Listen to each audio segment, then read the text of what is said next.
Pinakamakulay raw ang kampanya sa lokal na eleksyon at sa pagsisimula niyan, kabi-kabilang motorcade at kick-off rallies naman ang inilunsad ng mga kandidato sa Metro Manila.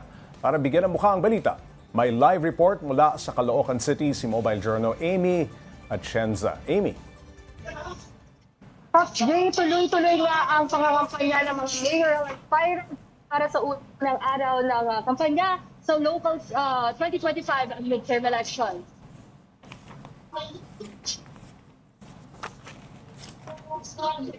Kasulo ang San Roque Cathedral sa 10th Avenue sa Caloocan ng mga supporters kay incumbent Caloocan City Mayor Dale Along Malapitan kaninang umaga. Hinigang ingay at sigaw ng mga supporters kasabay ang paglapag ng mga plataforma ni Malapitan patungkol sa pagkakaayos ng mga infrastructure sa lungsod. Sa kabilang banda, nagsisimula pa lang ang ingay para kay former Senator Antonio Sonny Trillanes IV sa Galino Covered Court sa 8th Avenue. Sa Maynila naman, nagsimula na rin ang election campaign sa pagitan ni incumbent Manila City Mayor Connie Lacuna, former Manila City Mayor Isko Moreno, at mayoral independent candidate Cam Versosa. Umaga pa lang, sinimulan na nila ang kanilang motorcade. At ngayon, mayroon pa silang kick-off rallies kasama ang mga associated party-list groups. Sa Marikina naman, nagkaroon din ng motorcade pasado alas 8 ng umaga si Maan Teodoro para sa pagka-alkalde ng lungsod. Kasama na rito ang kanyang asawa na si suspended Marikina Mayor Marcy Teodoro. Kasunod nila rito ang kanilang supporters na mga nakasuot ng blue. Nakita na rin umikot sa San Jose, Marikina ang katunggali nila na si Congresswoman Sena Simbo. Sa Pasig naman, sinimula ni incumbent Mayor Vico Soto ang kanyang kampanya sa mutya ng Pasig Mega Market kung saan sinamahan pa siya ng kanyang ama na si Vico Soto.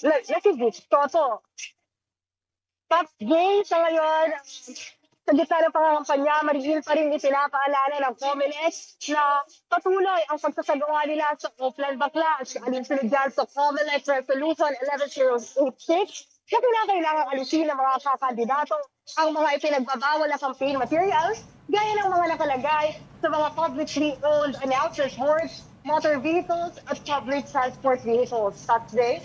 Amy, nandyan ka pa rin sa Caloocan. Ano pa bang aabangan sa kampanya ng mga kandidato riyan?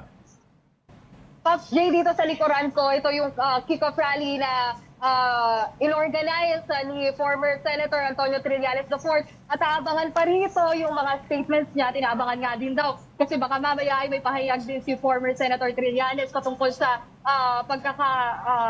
convict ni former President Rodrigo Duterte at makakasama rin natin mamaya si Senator Risa Hontiveros at ilan na ding mga senatorial aspirants katulad ni Kiko Pangilinan, Pam Aquino, pati na rin si Heidi Mendoza.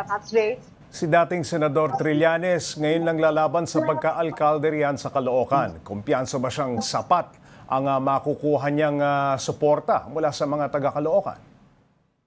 Well, starting off strong nga daw ang motto dito, Pops J, dahil nga nagsimula sila dito sa South Caloocan at bukas naman makikita natin sila sa North Caloocan na mga kampanya rin sa mga ilang residente doon. So, Pops J, walang kampante dito dahil nga bago pa lang siya, bagong political figure siya dito sa Caloocan. So, gusto niya siguraduhin na makukuha niya ang loob at puso ng mga kansaloob. Pops J. Amy, ano namang strategy ng mga malapitan para hindi makuha sa kanila ang pamumuno sa Caloocan? Well, Pops J, kanina nakausap natin ang ilang sa mga, si incumbent Mayor Along Malapitan at sabi niya nga ay gusto niya mag-focus muna sa mga projects na meron pa siya para sa Caloocan. So meron pa siyang ilang mga establishments na i-improve at meron pa rin siyang mga projects katulad na nga lang ng mga subsidies na binibigay niya sa marginalized sectors na gusto niya ipagpatuloy habang mayroong kampanya dahil patuloy pa rin naman daw ang pagiging alkalde niya sa lungsod ng Caloocan habang nakakampanya siya bilang re-electionist ng pagka-alkalde, Pops J. Amy, bukod kina Trillanes at Malapitan, may iba pa ba silang makakalaban sa pagka-alkalde? Yes, Pops J. Actually, 7 silang maglalaban-laban dito sa pagka-alkalde. 5 dyan ay independent at yan nga sina June Aquilan, Richard Cañete, Bong Gabihan, Ronnie Malunes, Danny Villanueva. At kasama na nga dyan ang kanina pa natin pinag-uusapan, Pops J, si Along Malapitan, pati na rin si Antonio Trillanes IV, Pops J. Amy, anong lugar sa Caloocan ang target nilang suyuin? Well, Pops J, kung di man alam na lahat, pero over 86,000 ang registered voters sa Barangay Bagong Silang dyan sa Caloocan. So yun yung talagang target nila. Gusto nila sana makuha ang loob ng mga taga-Bagong Silang at lalo na ngayon dahil nga may usap-usapan rin na mahahati ito sa 6 na parang regions, Pops J. So yun talaga yung ginugusto nila na marami sa mga Bagong Silang dahil nga connections na rin para sa mga lokal ng Caloocan na maiboto sila. So, yun yung pinaka-target nilang dalawa dito, Pops J. Amy, nabanggit mo ang Oplan Baklas ng COMELEC. Sa pag-iikot mo, may mga nakita ka na bang nagtatanggal ng campaign materials sa mga ipinagbabawal na lugar?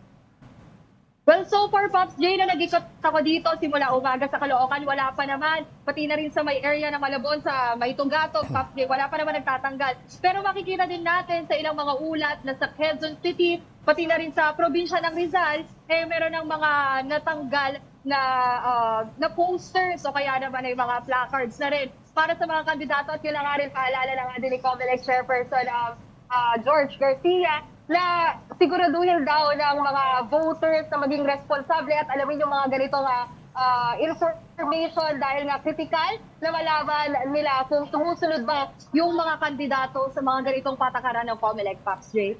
Amy, mga anong oras inaabangan yung mga magsasalita dyan sa entablado na nasa likuran mo, no? Kung magkakaroon ng programa at sino-sino ang inaasahan ng mga taga-Caloocan na pakikinggan nila?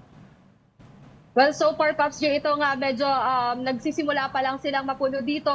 So maybe around 6 p.m. mapupuno na itong area dito sa May Galino Covered Court nga sa 8th Avenue, Pops J. At inabangan nga natin, katulad na sabi ko kanina, si Senator Risa Ontiveros, andyan din si former Senator Antonio Trillanes IV para nga mangampanya sa mga taga-Caloocan. At syempre, kasama niya dito ang kanyang running mate na si PJ Malonzo para nga mangampanya at ipakita yung kanilang mga plataforma. Kanina rin nakita natin na nagkaroon na sila ng konting pangapyaw sa kung anong gusto nilang mangyari sa Caloocan. At yun nga sabi nila, anti-corruption daw. At syempre, magbigay ng mas malalaking subsidies para sa marginalized sector dito sa Caloocan, Pops J. Maraming salamat, Mobile Journal, Amy Atienza.